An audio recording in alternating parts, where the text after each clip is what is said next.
अस्सलाम वालेकुम की हाल चाल है सारे भैन भरावां दा।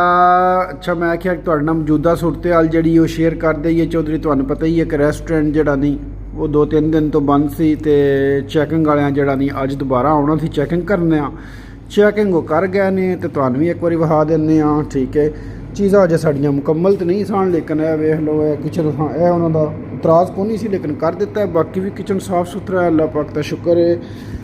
यह भी उन्हें आखिया को नहीं सी लेकिन यह भी कर दिता है। वेखो चौधरी बेहतरीन साफ सुथरा भी कर दिता है माहौल। ठीक है भी जो तो सफाई शफाई पोचा शोचा मारने वाला लेकिन उन्हें सब टाइट कर दिता है। इत्थे गंद ही गंद उन्होंने पिछली बारी नज़र आया सी।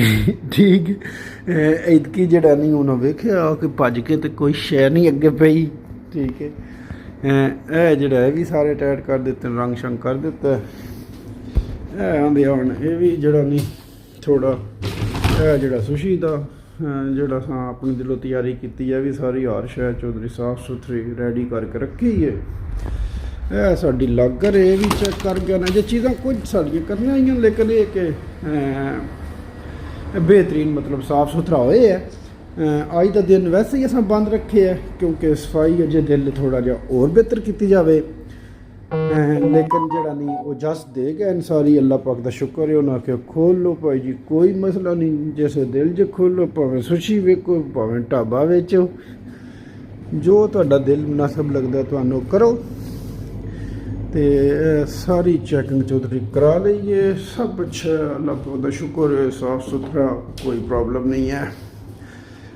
तो छाने जेह्ड़े न चौधरी अज तो छाणियां भी आ जाना तो बेहतरीन बाइज़त तरीके असां अपना ओके करा के हर पासे हर हवाले नाल ते अज उन्हां दी खिदमत च हाज़र कर देना। बाकी अलमदार शाह साहब जिहड़े ने वो सारी सफाई विच साडे नाल सन वो बड़ी हेल्प की जने बड़ा दिले नाल हो के नाल दिहाड़ी राती लगे रहन।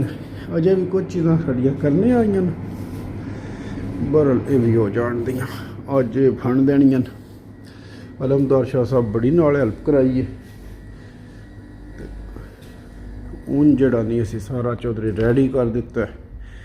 हूँ जड़ा नहीं अज बाकी भी जी आ जाते हैं छाणियां दे ते चौधरी छाणियां को ना होना भावें इदे खोल लैन ते भावें सीधी खोल ही इदे लैन सुशी क्योंकि हुण अगों रौले होने चौधरी निरे सुशी दे भावें मैं तो ना इत्थे खोल लैन तो मैं उत्ते गुट्ठे टुर जावां।